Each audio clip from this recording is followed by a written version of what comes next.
Good morning, YouTubers, or my fellow airheads. Today we're going to change the oil on the BMW RTP, and so I'm going to go do it quickly. It's kind of simple, stupid.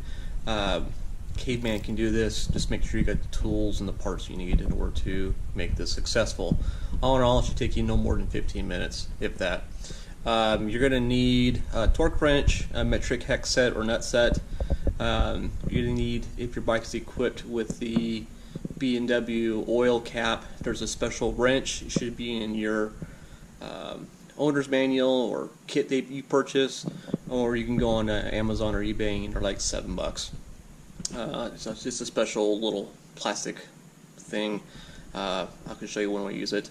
You're also going to need oil filter and then oil. I use Mobil 1 20W50 for the Frost Focus engines.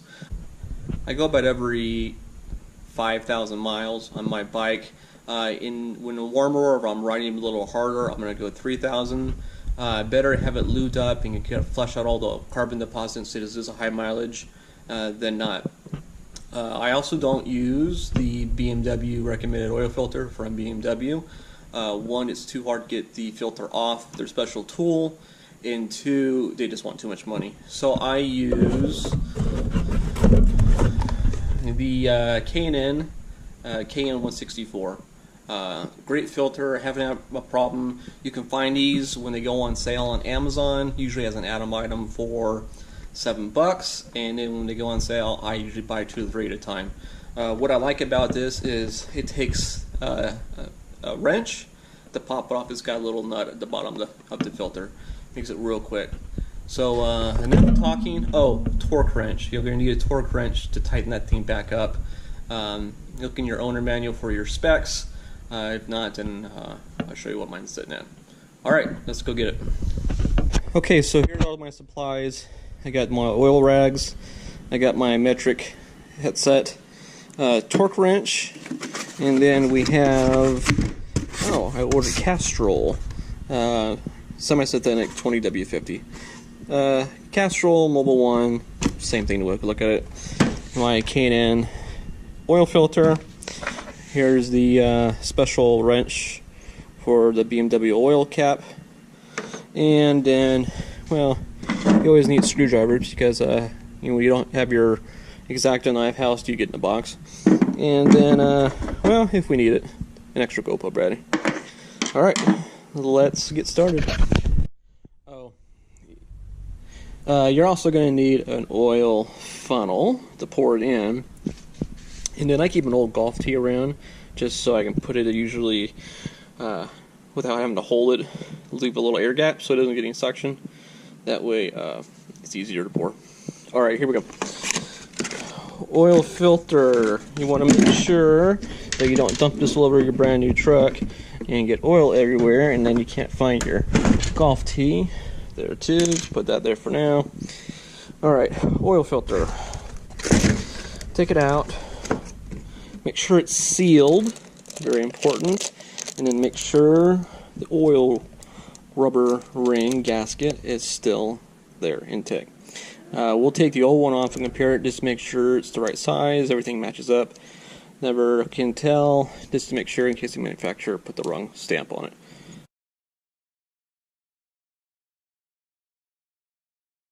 We take our little oil pan, we take that out here, we put that down there, and I have a 17 millimeter nut on the bottom of my oil filter.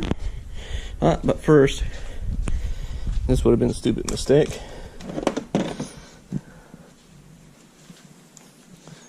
Here we go.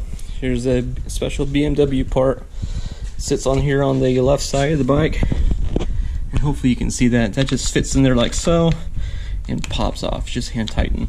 If you don't have one of these, you can use a flathead screwdriver to kind of get in there. See if I can get into it, and yeah, it's barely, and you can twist off with a flathead. Be careful tapping it, but for $7 just use this. It's so much easier. So alright, how to get the air out. Here we are underneath it. Here's my oil filter. Here's the oil pan catcher drain thing, the jigger. Stick that there. So basically we take it, stick it on that nut, and twist it counterclockwise. This is a little hard since I'm only doing it one hand, but yeah. Easier if I had two hands. Of course, everything's easier when you have two hands, and you're not trying to hold the camera. And I don't have a leverage. It's going. They're real snug. I don't know why, but they just are. No big deal. So I keep going. Would have been easier if I used the nut and a wrench, but I think we're at the point where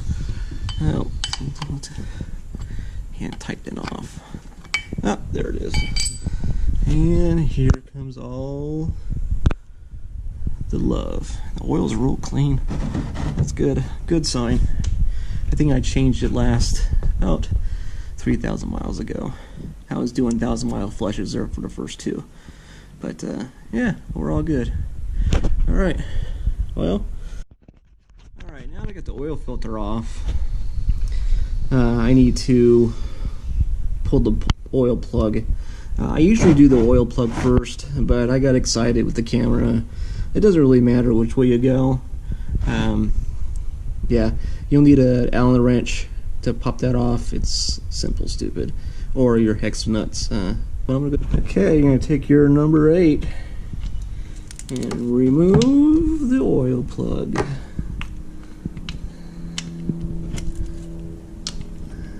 Oh, that was simple, stupid. You love leverages. Let's see, can I do it with my hand? I can. Make sure you don't lose the crush washer and the nut, and voila, liquid gold. Hopefully it doesn't run over. And it's still kind of clean. I'm impressed. And I put the oil filter back on, as I should have, but yeah, whatever works. Oh crap, a little oil in the muffler, but it's alright. Alright, we'll let this drain out, and it takes 4 quarts. I always go on a little on the heavier side. I've never seen it froth, so I'm going to let this sit here and dibble dab and drab and whatnot, and go get the oil, the new oil filter ready. Here's my new oil filter, and my dad and granddad always taught me to take your old oil filter, put it back in the box, and make sure it lines up correctly, which it does. I've done this 100 times. Take some old oil and put it around the washer or gasket, I guess it's a gasket, on the new filter.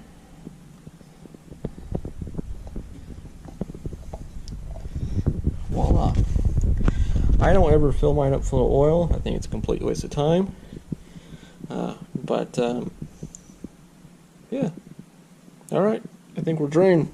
We have the oil plug back in. We have the new oil filter. Everything's cleaned up my mess. The old oil sitting there. There's the old filter. Everything's torqued. We're going to torque this to 15. And then we're going to fill up. Shaky with the left hand. There we go. 15, here we go. Okay, so the book says, in case you guys were wondering, torque to 11. I always torque to 15. I just like mine a little on the tighter side so they don't jiggle loose. Okay, so here we go. Keep an old oil bottle around for drippage. And we stick that guy right down in there. What am I looking at? Here we go. Right down in there. 1, 2, 4. Okay, here I'll show you the little spyglass.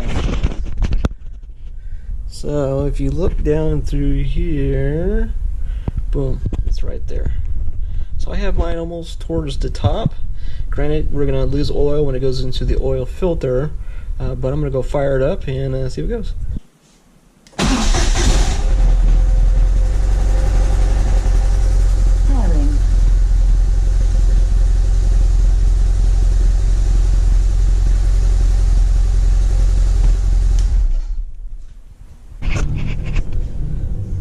Okay, so technically it states it's 4 quarts and 7 ounces, but I go with 4. I'm gonna let I've already started the bike to make sure it cycles through. I got the oil low indication, it went away. So I'm gonna let it sit for a couple minutes, run, and then let it settle down. We'll figure where we're at.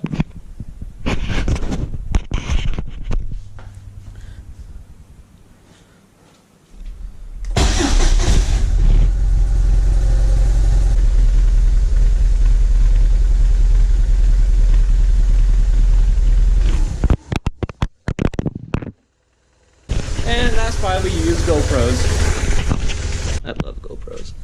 Alright, as you can see, here's the spyglass. I just turned it off. It's sitting for about a minute. And it's kind of hard to see. But as you can hopefully see, at the spyglass, the oil mark's at the halfway point. And that's after letting the engine sit for about, like I said, about a minute. So we are good. I'm happy. No leakage, everything's nice and tight. We'll put the oil cap back on, and we're good to go. For the oil cap, putting it back on, make sure you have that rubber O-ring in there, and basically just feed it on in there. I always go counterclockwise until I feel it thread up, and then I clockwise it over. And tighten it. I got my little wonderful proprietary BMW wrench. Done. And that is how you change the oil on the BMW R1200Rtp, and this is a 2009. I think all in all took me 8 minutes from start to finish. Thanks for watching. Subscribe, comment, and I will see you on the next video. Thanks, Airheads.